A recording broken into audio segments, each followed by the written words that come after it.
আসসালামু আলাইকুম। আশা করি ভালো আছেন।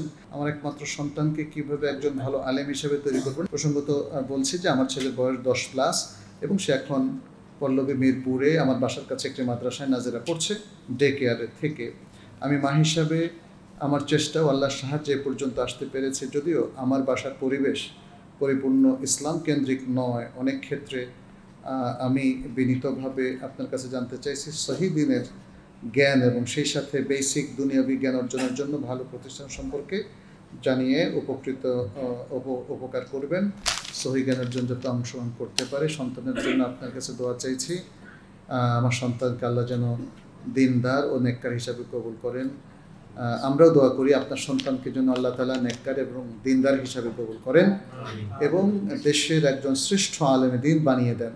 আল্লাহুম্মা আমিন ইয়া রাব্বাল আলামিন। সেজন্য আপনার যে মাইন্ডসেট এবং চেষ্টা, আমি মনে করি যে সেটাকে অব্যাহত রাখবেন। কোথায় পড়াবেন এইটা নির্ভর করে আপনার লোকেশন এবং লোকেশনের আশেপাশে ভালো কোনো প্রতিষ্ঠানের উপর। অনেক সময় দূরের লোকেশনে যদি একটু বেটার প্রতিষ্ঠান পাওয়া যায়, দেখা যাচ্ছে যে সেখানে আসা যাওয়াতে বাচ্চা অনেক ক্ষতিগ্রস্ত হয়, তার মনোযোগ নষ্ট হয়ে যায়, তখন সে আর পড়তে পারে না। তাহলে ভালো প্রতিষ্ঠানে তখন দেওয়ার উদ্দেশ্যটাই ব্যাহত হয়। এই জন্যে বলবো যে বাচ্চাদের পড়ানোর জন্য বেশ কিছু নিয়মকানুন একটু মেনে চলবেন। প্রথমত, বাচ্চার মধ্যে আগ্রহ তৈরি করতে হবে, আপনার সন্তানের মধ্যে আগ্রহ তৈরি করতে হবে যেন সে এলেমের একজন বড় খাদেম হতে চায়। তার মধ্যে সেই অ্যাম্বিশনটা তৈরি করতে হবে। অ্যাম্বিশনটা তৈরি হলে সে নিজেই তার জন্য খাটবে। প্রতিষ্ঠানের ক্ষেত্রে খেয়াল রাখতে হবে যেন ভুল তথ্য না শেখে, ভুল আকীদা না শেখে। বাংলাদেশের প্রেক্ষাপটে মানসম্পন্ন প্রতিষ্ঠান নেই বললেই চলে। সত্যি কথা বলতে কি, মানসম্পন্ন বলতে আমরা যা বুঝি সেটা নেই বললেই চলে। যেই প্রতিষ্ঠানগুলো আছে তার মধ্যে আপনি তুলনামূলক বেটার যেটা, সেখানে আপনি ভর্তি করাবেন। এই জন্য আপনাকে প্রতিষ্ঠান ভিজিট করতে হবে। আপনি আজকে আমার কথা আরেকজনের কথায় ভর্তি করালেন, আমি সেটা পরামর্শ দেব না। কারণ আমরাও অনেক সময় মনে করি ওই প্রতিষ্ঠানটা ভালো, দেখা গেল যে ওই প্রতিষ্ঠানে আসলে অনেক প্রবলেম আছে। আবার প্রবলেম আমি বলার পরে ভর্তি করালেন, 1 মাস পরে ওই প্রতিষ্ঠানে নতুন কিছু প্রবলেম অ্যারাইজ করলো, এতে করে খুব সমস্যা হয়। এই জন্য আমি চিন্তা করেছি, আপনি যদি বলেন যে কোন কোন প্রতিষ্ঠানে, এগুলো আমরা হয়তো বলবো যে ভালো ভালো প্রতিষ্ঠানগুলো ভিজিট করেন। এখানে উত্তরায় অনেকগুলো প্রতিষ্ঠান আছে, তো আপনি তো মিরপুর থেকে আসলে উত্তর আসতে পারবেন না। মোহাম্মদপুর শেখের টেকের ওদিকে কিছু প্রতিষ্ঠান যেমন SCD আছে, এরকম সমপর্যায়ের সমধারার প্রতিষ্ঠান সবগুলো আমাদের জানাও নাই।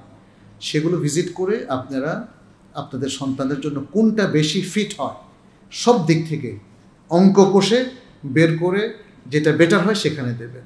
এটা সবার জন্য পরামর্শ। এক বোন প্রশ্ন করেছেন, বাট সবার জন্য পরামর্শ। আমার ছেলে ক্লাস 7-এ পড়ে, বয়স 12। মদিনা বিশ্ববিদ্যালয়ে পড়ানো, প্রকৃত আলেম বানানো আমার স্বপ্ন। 10 বছর বয়সে হাফেজ হয়েছে, এখন রিভিশন চলছে। আপনার কাছে জানতে চাই কোন মাদ্রাসা বা কোন পদ্ধতির সামনের দিকে এগিয়ে যাব, দয়া করে সঠিক দিক নির্দেশনা বলে দেবেন। আমরা জেনারেল শিক্ষায় শিক্ষিত, মাদ্রাসার বিষয় তেমন জানি না। শুনেছি কিতাবখানা না পড়লে নাকি ভালো আলেম হয় না, দয়া করে জানাবেন। যেহেতু ক্লাস 7-এ পড়ে, তাহলে ক্লাস 10 পর্যন্ত যে কোনো একটা ভালো মাদ্রাসা যেখানে আরবি এবং ইসলামিয়াতের উপর গুরুত্ব দেয়, সহিহ আকীদার উপর গুরুত্ব দেয়।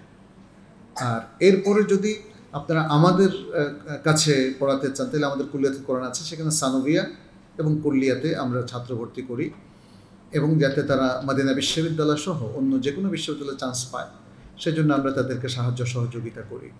তারপরেও আপনি দেখেন, ভিজিট করে দেখেন আপনার বাচ্চার সাথে কোনটা ম্যাচ হয়, সেখানে আপনারা আসবেন।